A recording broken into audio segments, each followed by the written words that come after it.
नमस्कार, बहुत स्वागत है आपका। आप देख रहे हैं किस्मत कनेक्शन और मैं हूं आपके साथ शैलेंद्र पांडे। आज हम बताएंगे कि चंद्रमा से 3 ऐसे योग बनते हैं जो आपके जीवन में आपको बड़ी सफलता दे सकते हैं। चंद्रमा से सामान्यतः बनने वाले 3 राजयोगों की आज बात करेंगे। देखिए, वैसे तो चंद्रमा से बहुत सारे राजयोग बनते हैं, लेकिन चंद्रमा के 3 राजयोग आसानी से बनते हैं और बहुत ज़्यादा प्रभावशाली होते हैं। अनफा, सुनफा और दुर्धरा। तो सबसे पहले जानते हैं अनफा योग के बारे में। अनफा योग क्या होता है और इसका प्रभाव क्या होता है। जब चंद्रमा से पिछले भाव में कोई ग्रह बैठा हो, जिस खाने में चंद्रमा है उसके पहले वाले खाने में कोई ग्रह हो तो अनफा योग बनता है। लेकिन ये ग्रह सूर्य, राहु या केतु नहीं होना चाहिए।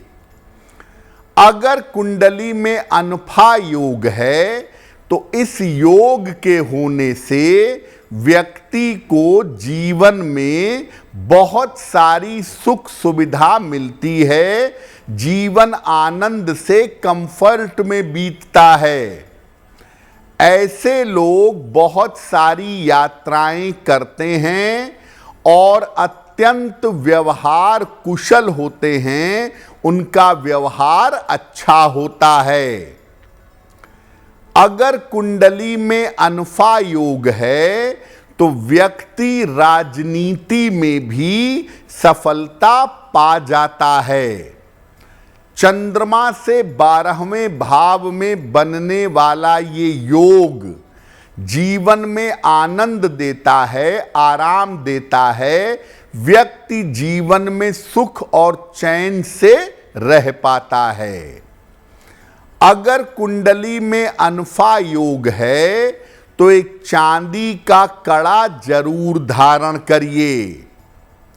घर को साफ सुथरा रखिए, खास तौर से अपने बेडरूम को, शयन कक्ष को। और घर में फूल और फूलों की सुगंध का प्रयोग करिए। अगर आप ऐसा करें तो अनफा योग से आपको ज़्यादा फायदे होंगे, जीवन में ज़्यादा बड़ी सफलता पा सकेंगे। अब जानते हैं कि सुनफा योग क्या है और सुनफा योग का प्रभाव क्या है। चंद्रमा जहां कुंडली में बैठे हैं उसके बाद वाले खाने में, यानी चंद्रमा से दूसरे भाव में अगर कोई ग्रह बैठा है तो सुनफा योग बनता है। लेकिन ये ग्रह सूर्य, राहु या केतु नहीं होना चाहिए। अगर कुंडली में सुनफा योग है तो व्यक्ति को शिक्षा में बहुत सफलता मिलती है। ऐसे लोग बड़े धनवान होते हैं और वाणी से जीवन में सफलता प्राप्त करते हैं। जिनकी कुंडली में सुनफा योग होता है, ऐसे व्यक्ति को प्रशासन के क्षेत्र में बहुत सफलता मिलती है। अगर कुंडली में सुनफा योग है तो इस योग के होने पर नशा करने से, झूठ बोलने से और कर्ज लेने से बचना चाहिए। कुंडली में अगर सुनफा योग होगा तो निश्चित रूप से आप धनवान होंगे, आपकी आर्थिक स्थिति बहुत अच्छी होगी। इस योग के होने पर प्रातः काल सौंफ और मिश्री का सेवन करना चाहिए। साथ ही साथ नियमित रूप से भगवत गीता का या रामचरितमानस का पाठ करना चाहिए। सुनफा योग होने पर आप अपनी वाणी को, अपने खान पान को जितना शुद्ध रख सकेंगे उतना ही ज्यादा आपके लिए बेहतर होगा। अब जानते हैं कि दुर्धरा योग क्या होता है और दुर्धरा योग का प्रभाव क्या है। देखिए, चंद्रमा जहां कुंडली में बैठे हैं उनके बाद वाले खाने में यानी दूसरे खाने में और उनके पहले वाले खाने में यानी चंद्र से द्वादश भाव में दूसरे खाने में और 12वें खाने में, दोनों में अगर ग्रह हों तो दुर्धरा योग बनता है। लेकिन इन ग्रहों में सूर्य, राहु या केतु नहीं होने चाहिए। अगर कुंडली में दुर्धरा योग है तो व्यक्ति जन्म से ही संपन्न होता है, जन्म से ही समृद्ध होता है।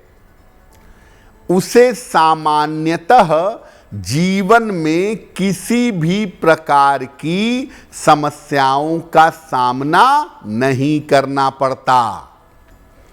ऐसा देखा गया है कि जिनकी कुंडलियों में दुर्धरा योग है, ऐसे लोग जीवन में कभी कभी वैराग्य की तरफ चले जाते हैं और धर्म के मार्ग पर जाते हैं और धर्मात्मा होते हैं। अगर कुंडली में दुर्धरा योग है तो सामान्य लोगों को जीवन में जिन चीज़ों को पाने में कष्ट होगा वो तमाम चीज़ें आप जीवन में आसानी से पा जाएंगे अपने पूर्व प्रारब्ध की वजह से। इस योग के होने पर धर्म के मार्ग पर चलना चाहिए और आचरण अपना शुद्ध रखना चाहिए। जिनकी कुंडली में दुर्धरा योग है, ऐसे लोगों को नियमित रूप से हल्की सुगंध का प्रयोग करना चाहिए और अगर कर सकें तो चांदी के पात्र से दूध पिएं, चांदी के पात्र से जल पिएं तो उनके लिए ज़्यादा बेहतर होगा। अगर आप मुझसे जुड़ करके अपनी समस्याओं का समाधान चाहते हैं और चाहते हैं कि आपकी समस्याओं को ज्योतिष के माध्यम से सुलझाया जाए तो आप हमसे संपर्क कर सकते हैं, जुड़ सकते हैं एस्ट्रो तक पर।